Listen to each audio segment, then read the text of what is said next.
Hello and welcome everyone. My name is Kartika Naya and you're watching Synchro Shakti. Today I want to come here and spread some light into your marriage or your relationship. Wherever you are in the scale of dysfunction in your marriage, there are things that we can do to improve it. And today I want to share about 4 ways in which you can improve your relationship. The first thing you need to know is that we don't experience our relationships. We experience our thoughts about our relationship and our thoughts about the person with which we have a relationship. So, notice what your thoughts are about this person before they even come through the door. Maybe they're coming back from work, or maybe you're meeting them after traveling. Notice what you're anticipating.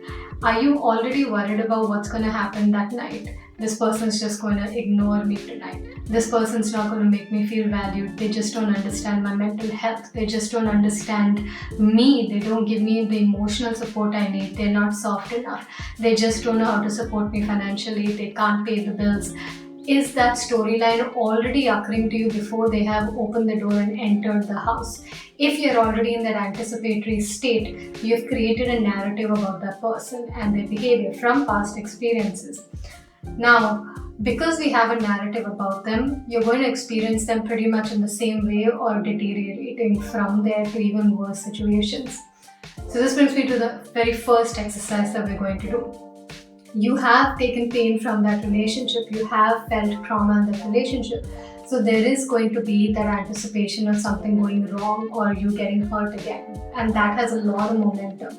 But try to remember, why did you begin this relationship in the first place? Why did you connect with this person? What did you like about this person in the first place? Even if this was an arranged marriage situation, what was the yes moment? If there was no yes moment, what yes moments did you find once you did connect with them? And I know at this point you would say, no, there was no positive moment since the moment that we connected. But look carefully, there might just be some benefit in being with this person. Even if that benefit is that it brought you to this video, or you're learning self-love, or you're learning mindfulness, and you're learning healing, that's a brilliant thing to happen, that you actually get some reason to come deeper into your own spiritual evolution. So the first activity you'll be doing is you will be taking a sheet of paper and writing down what you love about this person, what good moments you've had with this person, what good memories you've had with this person, and you're going to fill up the whole sheet, and you will not stop until you fill up the whole sheet. And it's a minimum of 1 sheet.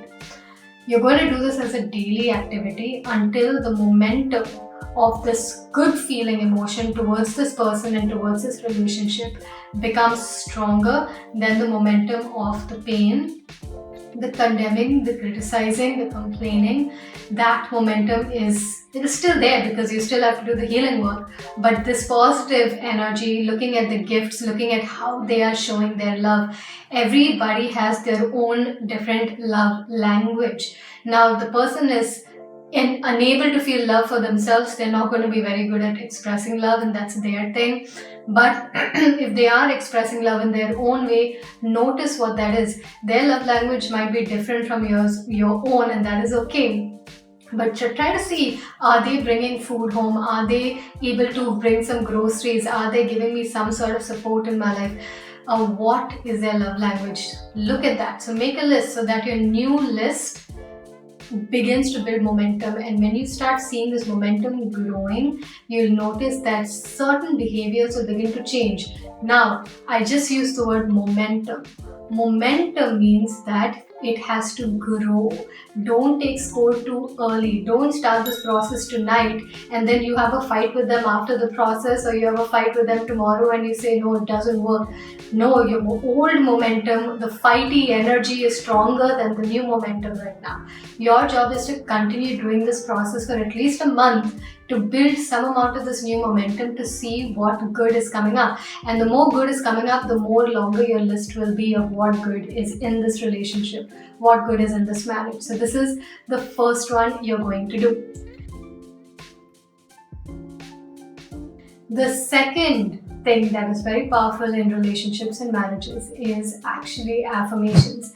Even though we've not addressed the trauma you've taken from the marriage yet, we've not addressed the pain you feel when they belittle you or when they hurt you, we will address that in the final part of this video. But let's just take that to the side for 2 minutes and just focus right now on affirmations. Saying the word peace and harmony, when you're in the presence of this person, just mentally reciting the words peace and harmony will put a sense of peace and a sense of harmony in your own body. Here's our second premise. Relationships are a mirror reflection of our wounding. Most of our wounding coming from childhood, the way that we have felt as kids. We didn't feel validated, we didn't feel important, we didn't feel significant, we didn't feel loved, we didn't feel understood, we didn't feel seen. So we tend to feel the same way when we attract certain relationships. That doesn't mean you have to leave your relationship. It means that you may want to look at healing your childhood wounds, which we will get to when we're looking at part 3. But for now, because I said that the world is a mirror reflection of your wounding, it's also a mirror reflection of your emotional state. So, if you can put in your body affirmations that make you feel better about your relationship, and you do affirmations like peace and harmony, or you do an affirmation like me and my partner are more and more connected, we're becoming more and more divinely connected right now, we're getting closer and closer together, we're both on the same page now, we're both super understanding of each other, I'm finding such joy in being in this partnership. This partnership is making me connect so deeply to divine love. Divine love is now divinely supporting this divine relationship. Whatever affirmations you choose the ones that feel good to you and then practice those affirmations. Again, let the momentum build. Don't take score too early. When you're building the momentum, you'll notice subtle changes happening in the relationship where things start developing in the direction of your affirmations, as opposed to spending morning to night complaining, condemning, and criticizing them in your mind. Let's try a different narrative, because we're all subconsciously connected by one cord, and the more positive energy and emotion you spread between any two people, any two relationships, romantic or otherwise, they'll start feeling it and their behavior will begin to change with time. So the second one is affirmations. The third one, going back to our premise that relationships are a mirror of our childhood wounding or our past wounding. It doesn't have to be childhood, it could be anything at any time in our past. It could even be a mirror reflection of our parents' relationship, how we saw. If you grew up in a family where your father was super angry or your mother was super angry and you had to walk on eggshells and you felt super unsafe at home, you're going to feel unsafe generally in the world because your brain has learned that the bomb can go off at any time. So you may attract something like that in your marriage as well. I'm not saying that's always the case, but that can be the case for many people. When you're trying to escape your father, you're trying to escape your home, and you think the marriage is the reason why marriage is going to somehow solve your feelings of lack of safety that you've been trying to escape from, you will want to escape from your marriage as well. It's just a pattern of escape and escape. So the third part of our exercises to do to improve our marriage or relationship is essentially going back into our past and going to the memories where we have felt insignificant, where we have felt not good enough, where we felt not valued, where we felt unsafe, and swoop in as the angel, the grand presence, to help your own past self feel empowered, feel safe, feel loved, see their own value, see their own light, see their own beauty, see their own brilliance, so that that child inside of you starts feeling empowered. And there are many children inside of us because we've had trauma from so many different ages. Maybe your friends made fun of you, maybe your relatives made fun of you. You've got many experiences. So healing the inner child is a long form thing. It's not an overnight thing. You do this over a year or 2 years of going back and empowering those past versions.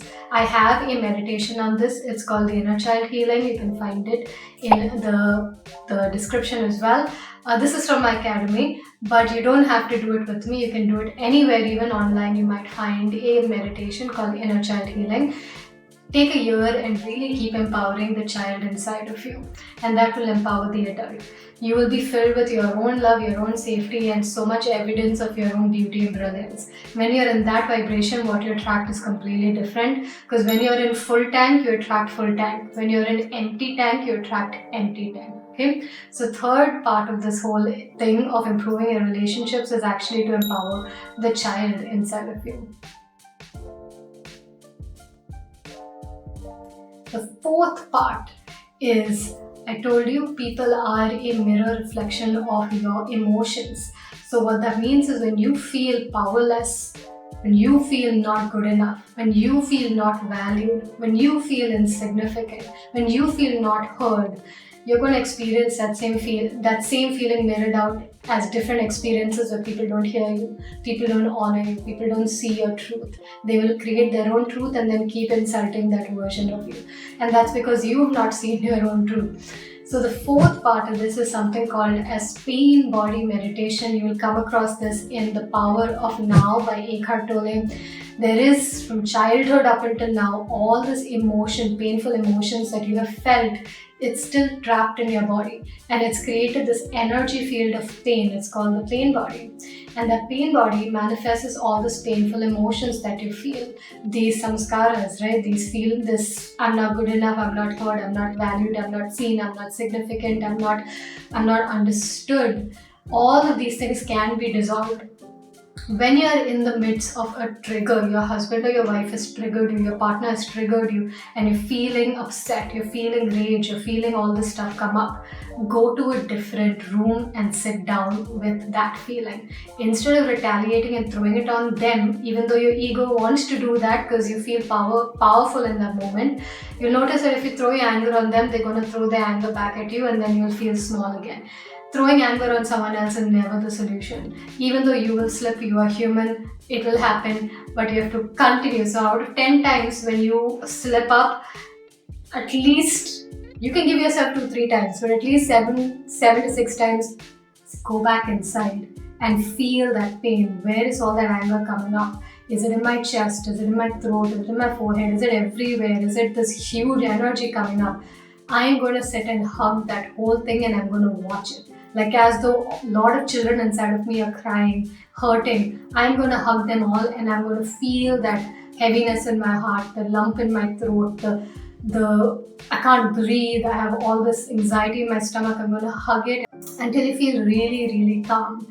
The more you do this, every time you're triggered and you take yourself out of the situation and you sit with the emotions and you dissolve those emotions. You'll learn more about this in the chapter on pain body in The Power of Now.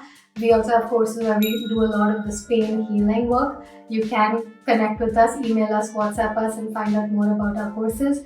When you sit with that pain body and dissolve it, you'll find there's a lot of space inside, a lot of peace inside, a lot of vastness inside.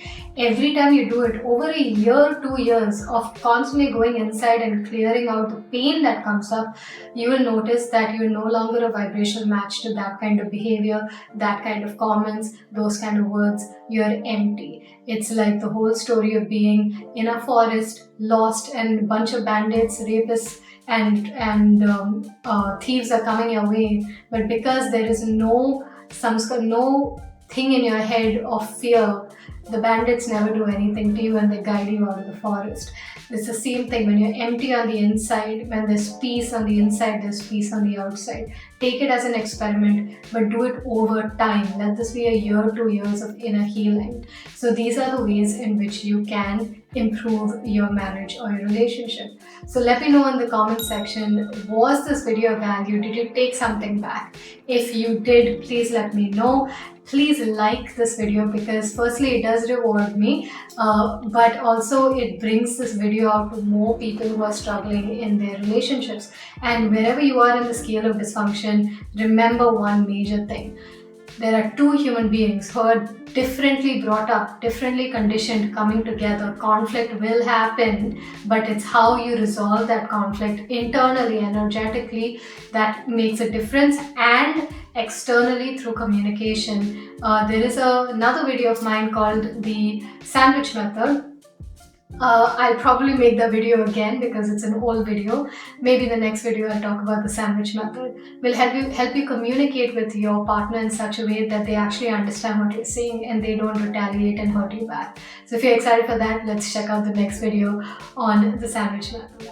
So with that, I end this. Please subscribe if you enjoyed this kind of content and if you want more. And of course, I'll go in detail on all these topics as we go along on this channel. So please subscribe, share this with someone who needs help in their relationship, and let me know in the chat what you enjoyed about the video, what you take back. I love you and I wish you very, very harmonious relationships because you deserve it. I love you and namaste.